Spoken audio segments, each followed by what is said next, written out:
Hello students, general engineering के electrical part में आज आपकी थर्ड यूनिट स्टार्ट हो रही है और इस यूनिट का नाम है वोल्टेज एंड करंट सोर्स।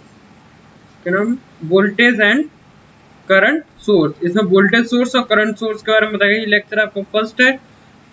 आज इस लेक्चर में हम जो देखेंगे वो सोर्स क्या होता है, सोर्स, वोल्टेज सोर्स, इसका टाइप, करंट सोर्स, इसका टाइप, और इनकी कोई ना कोई न्यूमेरिकल प्रॉब्लम भी इन साथ में सॉल्व करते चलेंगे।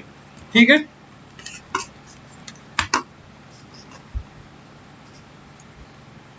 नाउ सबसे पहले सोर्स क्या है, स्रोत क्या है। इलेक्ट्रिकल की भाषा में बात करेंगे। A source is used to supply power to the load which is connected with it is connected with it is connected। एक सोर्स है, वो पावर सप्लाई देने के लिए, किसके लिए? लोड के लिए होता है, जो इससे कनेक्ट होता है। मान लो एक सोर्स है, ये किसी लोड से क्या हो, कनेक्टेड है, तो इसको क्या कर रहा है, ये फीड कर रहा है पावर। ठीक है, पावर को सप्लाई कर रहा है। क्लियर? और हर एक के लिए होता है, जैसे हमारे छोटे से लेकर बड़े जितने भी इलेक्ट्रिकल इक्विपमेंट्स हैं या ऑपरेटर्स वगैरह हैं, उनको यूज करने के लिए होता है। तो ये जो सोर्स है, वो सोर्स भी देखो, हम बात करेंगे इलेक्ट्रिकल सोर्स के बारे में, इलेक्ट्रिकल एनर्जी सोर्स के बारे में, इलेक्ट्रिकल सोर्सेस के बारे में। तो दो टाइप के होते हैं,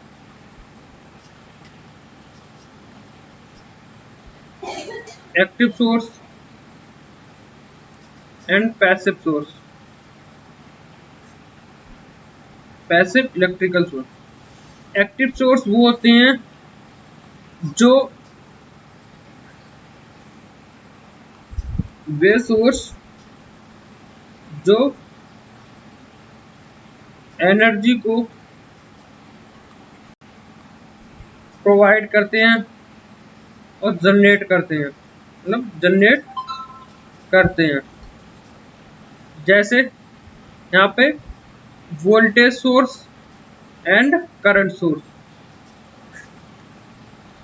ऐसे सोर्स, पैसिव सोर्स ऐसे सोर्स होते हैं, ऐसे सोर्स जो जनरेट सप्लाई, जो मतलब इलेक्ट्रिकल सप्लाई को क्या करते हैं, जनरेट नहीं करते हैं। सही है। तो हम अपने में जो पढ़ेंगे वो एक्टिव सोर्स पढ़ेंगे, वोल्टेज एंड करंट सोर्स। ठीक है, वोल्टेज एंड करंट सोर्स पहले पढ़ेंगे, voltage source. Okay, now voltage source होता क्या है? एक वोल्टेज सोर्स वह स्रोत होता है, एक वोल्टेज स्रोत वह होता है जिसके टर्मिनल पर निरंतर वोल्टेज प्राप्त होती है। कैसे? कंटिन्यूस वोल्टेज मिलती है हमारे लिए। कैसे मिलती है वोल्टेज? कंटिन्यूस। वोल्टेज सोर्स वह सोर्स होता है, वोल्टेज सोर्स,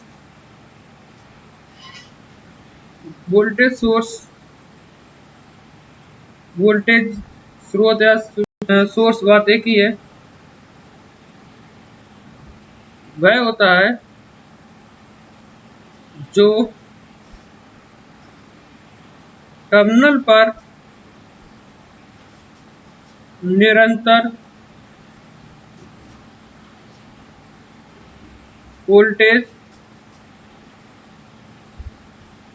प्रोवाइड करता है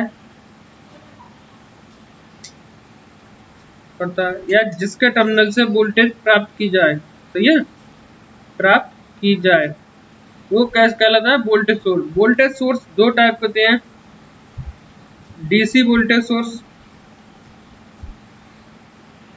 एंड एसी वोल्टेज सोर्स।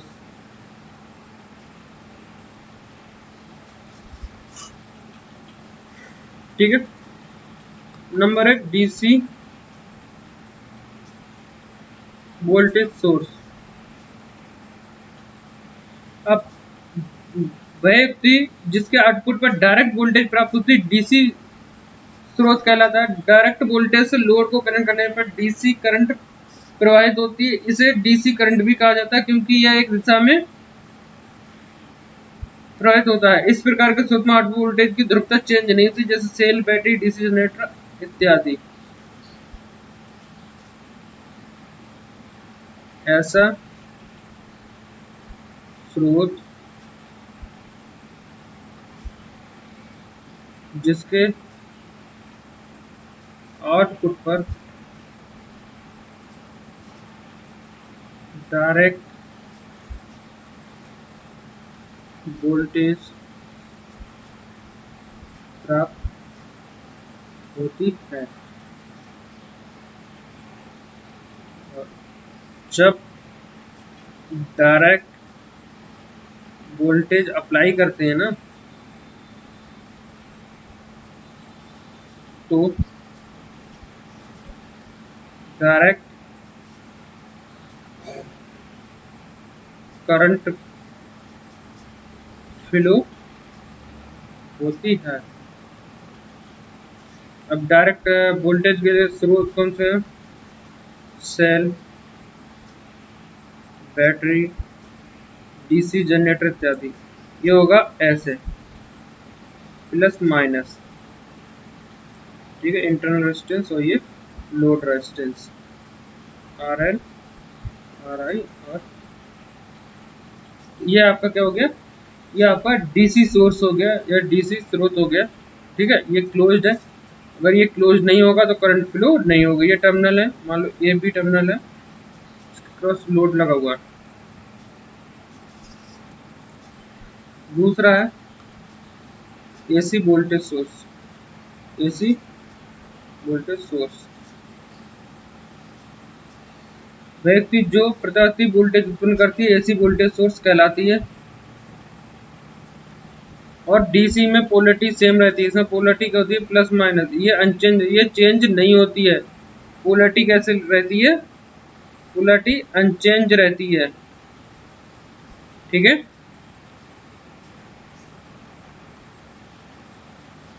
ऐसी युक्ति डिवाइस जो अल्टरनेटिंग वोल्टेज उत्पन्न करती है एसी वोल्टेज सोर्स कहलाती है। सही है, एसी वोल्टेज सोर्स कहलाती है।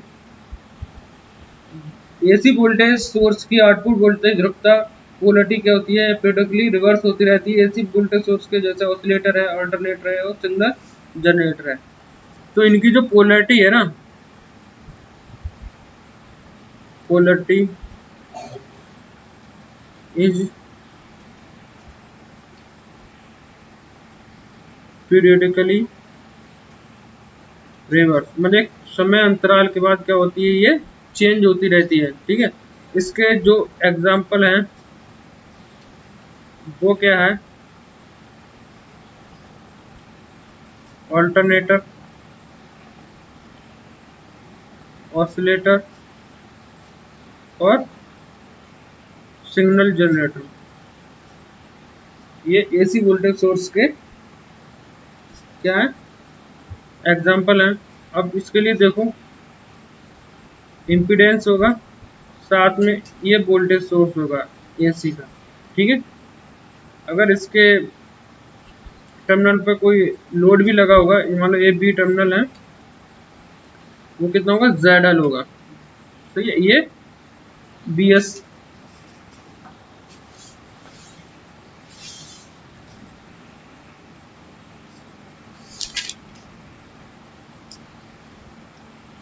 अब मान लो यहाँ पे करंट कितनी होगी?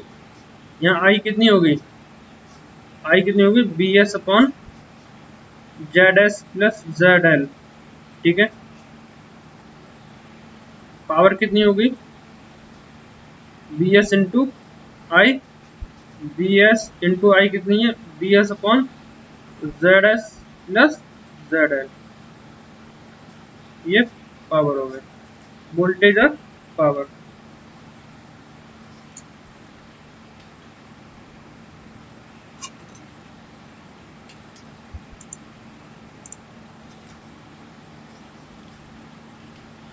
क्लियर। एक छोटा सा यहाँ पे क्वेश्चन सा कर लेते हैं, समझ में आ जाएगा।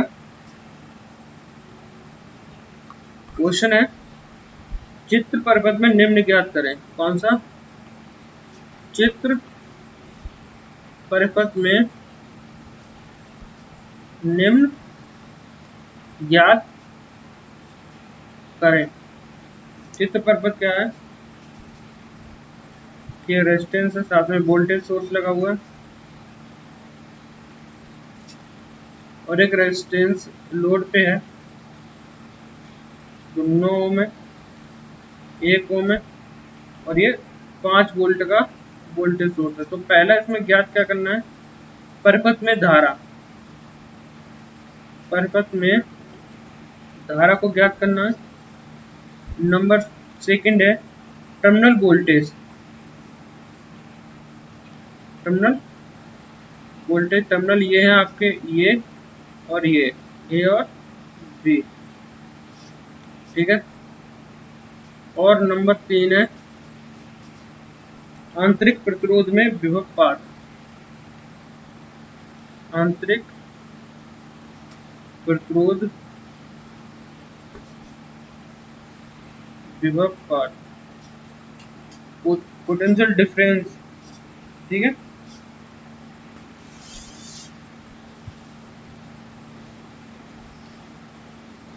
तो सॉल्व करते हैं।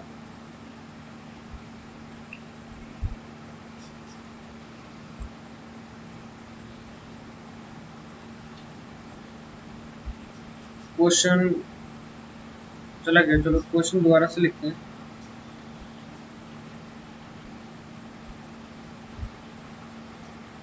चित्र के पर्वत में निम्न ज्ञात कीजिए। ठीक है, फर्स्ट है पर्वत में धारा, सर्किट करंट। सेकंड है टर्मिनल वोल्टेज।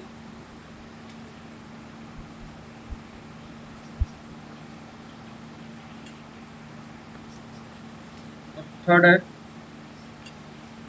आंतर प्रतिरोध में विभव पात।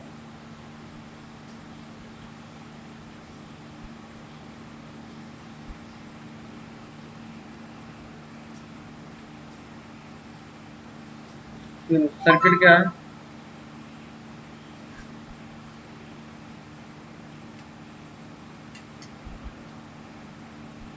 5 वोल्ट वोल्टेज सोर्स है, 1 ओम इंटरनल रेजिस्टेंस है, 9 ओम इसका लोड रेजिस्टेंस है। तो इसमें क्या करना है,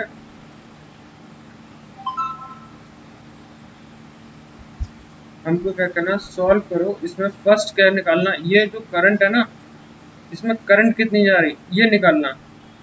तो फर्स्ट सॉल्व है, करंट कितना होता है, आई बराबर B S upon R S plus R L.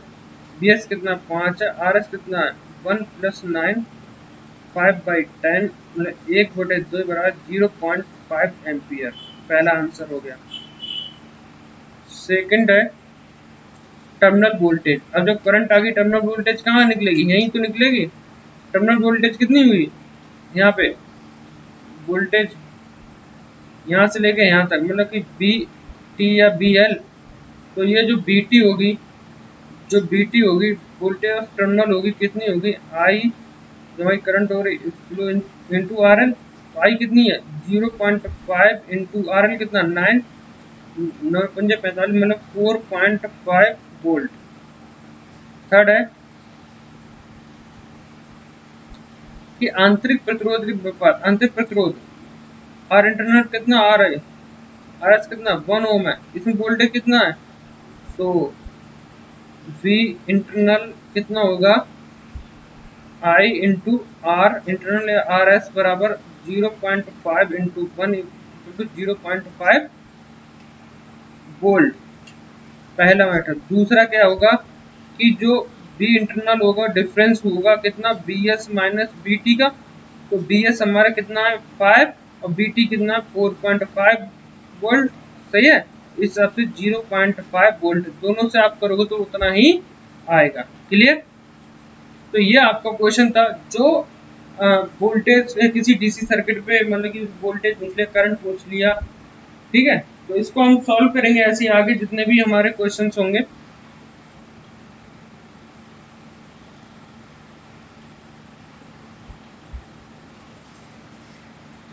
हाँ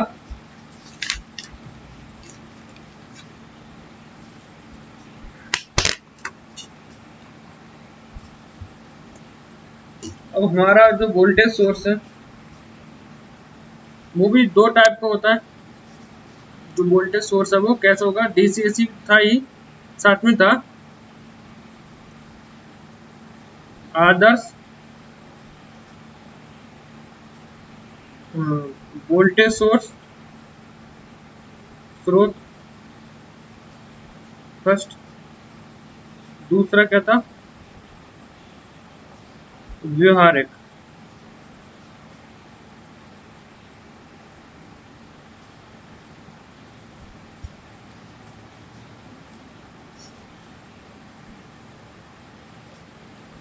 आइडियल वोल्टेज सोर्स और प्रैक्टिकल वोल्टेज सोर्स, ठीक है। तो फर्स्ट हम लेके चलते हैं आदर्श वोल्टेज स्रोत।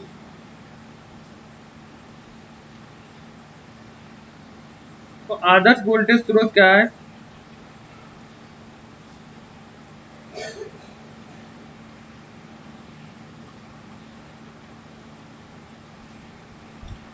आदर्श वोल्टेज स्रोत वह स्रोत है जिसका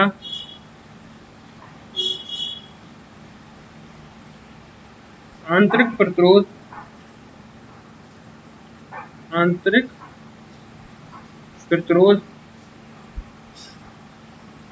शून्य होता है। कैसा होता है, शून्य होता है। अतः उस पर किसी भी मान का लोड प्रतिरोध लगाने पर इसके सिर्फ इस तरह रहता है। अतः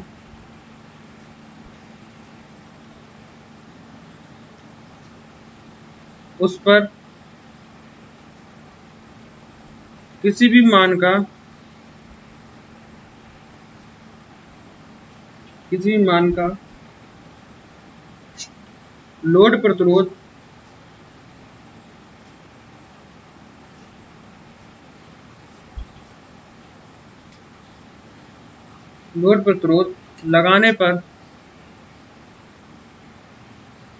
प्रतिरोध लगाने पर इसके सिरों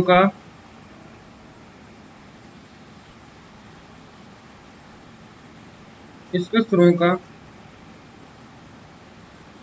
विभव स्तर रहे, ठीक है। ऐसा वोल्टेज सोर्स जिसमें क्या हो कि मान लो कोई वोल्टेज सोर्स है, अब चाहे वो एसी में सही चाहे वो डीसी में सही, ये मान लो एसी का है बी एसी और ये क्या है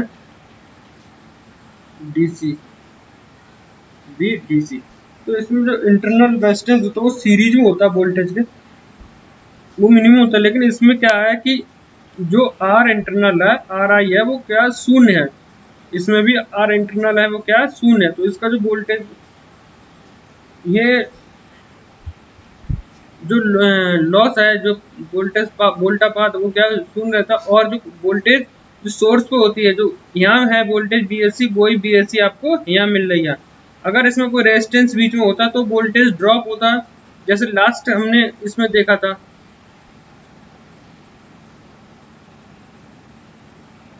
यहाँ पे देखो, यहाँ वोल्टेज कितना है, 5 वोल्ट है ना ये, लेकिन यहाँ टर्मिनल पे वोल्टेज कितना है बीटी, ये 4.5 है, देखो यहाँ पे है ना। तो इसमें जो आर इंटरनल है, वोल्टा पाथ बीन है, ये कितना गया, 0.5 कम हुआ ना, किसकी वजह से, ये केवल 1 रेजिस्टेंस की वजह से। तो पूरा वोल्टेज नहीं, अगर यही क्या ये शून्य है, तो जो वोल्टेज यहाँ है वही वोल्टेज हमारे यहाँ कहाँ पे मिलेगा, यहाँ पे मिलेगा। ठीक है, इसका ग्राफ समझिए। ग्राफ आप ये करेक्टरिस्टिक्स बोले या फिर ग्राफ बोले, ग्राफी रिप्रेजेंटेशन बोले, तो यहाँ पे क्या है, लोड करंट है, लोड करंट IL, और यहाँ पे टर्मिनल वोल्टेज,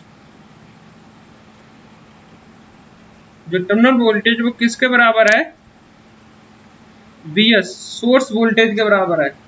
तो यहाँ पे जो क्या है, नियत वोल्टेज है, नियत वोल्टेज है, इंग्लिश में बोलेंगे कांस्टेंट वोल्टेज है। सही है, इसमें कोई भी फर्क नहीं पड़ रहा है, क्योंकि हमारा आर इंटरनल वो है क्या है, 0 है। कैसा है, 0 है। अब दूसरा देखो,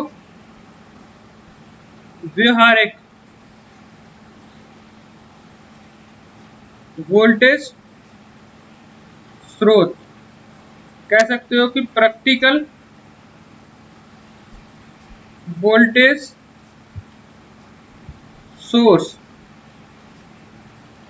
जो प्रैक्टिकल वोल्टेज सोर्स है, एक प्रैक्टिकल वोल्टेज सोर्स वह होता है जिसका आंतरिक प्रतिरोध शून्य नहीं होता है, किंतु बहुत कम होता है। एक व्यवहारिक वोल्टेज स्रोत वह स्रोत है, वह वोल्टेज स्रोत है,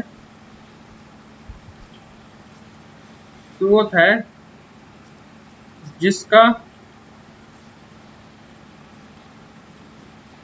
आंतरिक प्रतिरोध शून्य नहीं होता है, किंतु बहुत कम होता है। अतः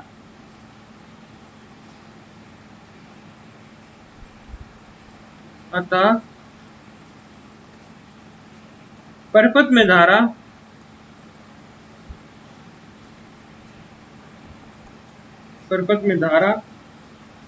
प्रवाह से, धारा प्रवाह से उसके स्रोत के बीच वोल्टेज, उसके स्रोत के बीच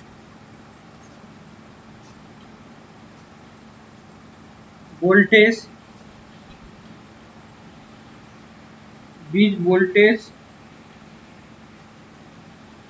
ब्रैकेट में कर लेना, टर्मिनल वोल्टेज आंतरिक प्रतिरोध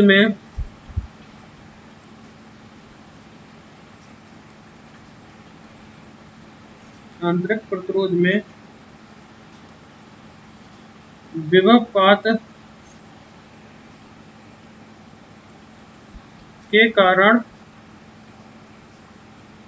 कम हो जाता है। ठीक है, अब हम यहाँ पे देखते हैं कि मान लो AC सोर्स में क्या हुआ, ये ZS है, VS है, और ये DC में RS है, ये वोल्टेज VS है। तो इसके कारण ये AC का है, मैंने बोल दिया AC का है, ये DC का है, समझ में आ रहा होगा। ये करेक्टरिस्टिक्स विचरण वर्ग वगैरह जो भी है, तो इसके कारण ये देखो स्पष्ट हो जाएगा कि जो हमारा सर्किट है, जो करैक्टरिस्टिक्स बनेगा, जो हमारी लोड करंट है, और ये हमारा क्या है, BS है, और यहाँ से BT है, टर्मिनल वोल्टेज है। सही है। अगर ये आदर्श वोल्टेज होता तो ये ऐसा जाता है,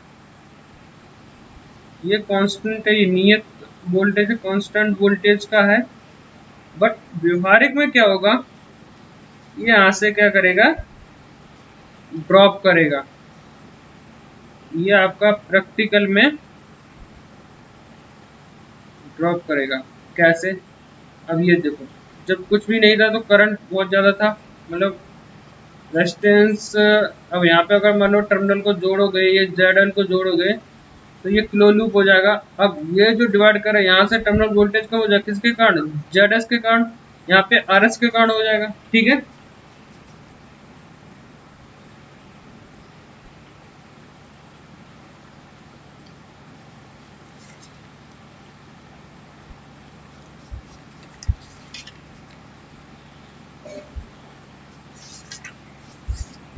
एक छोटा सा क्वेश्चन देख लीजिए। क्वेश्चन क्या कि मान लो ये आपका प्रैक्टिकल है और ये आपका ये आइडियल है। BS RS टर्मिनल पे ये BT कितनी होगी,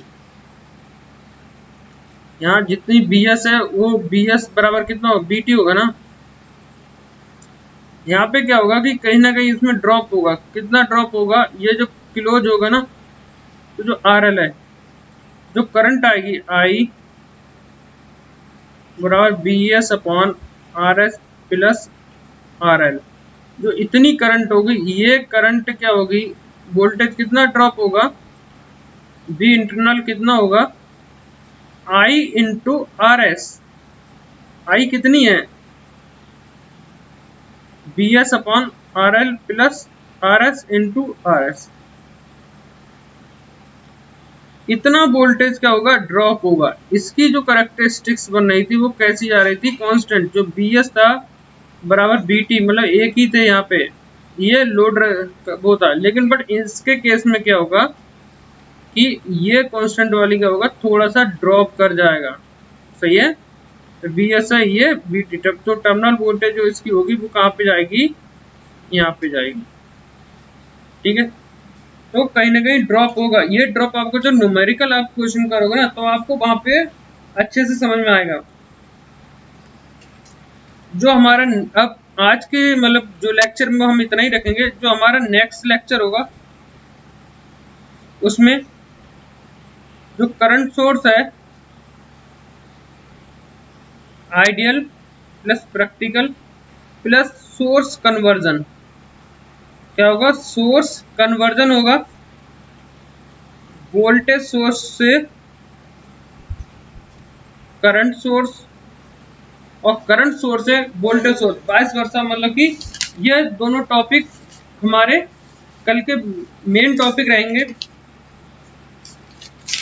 फिर कुछ एप्लीकेशंस होंगे, उसके बाद ये यूनिट हमारी समाप्त हो जाएगी। ठीक है।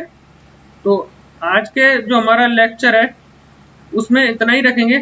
वैसे हम आपको कल के जो लेक्चर में क्या कराएंगे, कल के लेक्चर के बाद में जो यूनिट थर्ड है ना, इस यूनिट थर्ड के बाद में एक टेस्ट पेपर होगा। क्या होगा, टेस्ट पेपर होगा, ऑब्जेक्टिव टाइप रखा जाएगा, और वो आपका गूगल फॉर्म में बनाया जाएगा। किसमें, गूगल फॉर्म में। तो ये हम क्लास के व्हाट्सएप ग्रुप है उसमें शेयर कर देंगे, आप सभी को टेस्ट पेपर देना होगा। क्लियर। किसी को कोई प्रॉब्लम आए, कुछ भी आए, तो वो हमसे पूछ सकता है कमेंट में भी, और आपका जो कमेंट सेक्शन है प्लस व्हाट्सएप ग्रुप है जो क्लास का, उसमें भी। ठीक है। आज के लिए इतना ही क्लास।